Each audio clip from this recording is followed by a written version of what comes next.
নিমিষা প্রিয়ার বিচারে এক চাঞ্চল্যকর মোড় দেখা গেল। ভারতের গ্র্যান্ড মুফতির অফিস থেকে দাবি করা হয়েছে ইয়েমেনে মৃত্যুদণ্ডপ্রাপ্ত ভারতীয় নার্স নিমিষা প্রিয়ার সাজা নাকি রদ করা হয়েছে। যদিও ভারতের বিদেশ মন্ত্রক জানিয়ে দিয়েছে নিমিষা এখনও দোষমুক্ত হননি এবং তাকে এখনও ছাড়া হয়নি। কেরলের বাসিন্দা নিমিষা প্রিয়া একজন প্রশিক্ষিত নার্স ছিলেন। কাজের খোঁজে তিনি পাড়ি দেন ইয়েমেনে।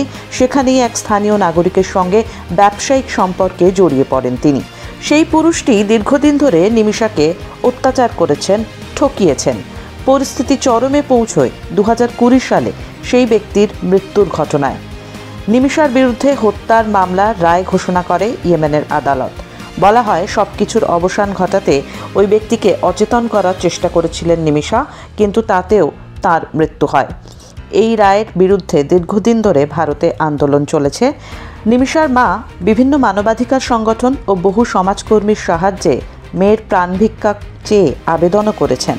বহু সাধারণ মানুষও এই লড়াইয়ে পাশে দাঁড়িয়েছেন। এমন অবস্থায় গ্র্যান্ড মুফতির দপ্তরের দাবি মৃত্যুদণ্ড প্রত্যাহার হয়েছে, যা নিঃসন্দেহে স্বস্তির খবর। কিন্তু ভারত সরকারের বক্তব্য অনুযায়ী আদালতের তরফে এখনও স্পষ্ট করে কিছু বলা হয়নি। ফলে নিমিষা প্রিয়ার মুক্তি বা বিচার নিয়ে চূড়ান্ত সিদ্ধান্ত এখনও অনিশ্চিত। এই ঘটনায় আন্তর্জাতিক কূটনীতি, ন্যায় বিচার এবং মানবাধিকারের এক জটিল দ্বন্দ্ব উঠে এসেছে।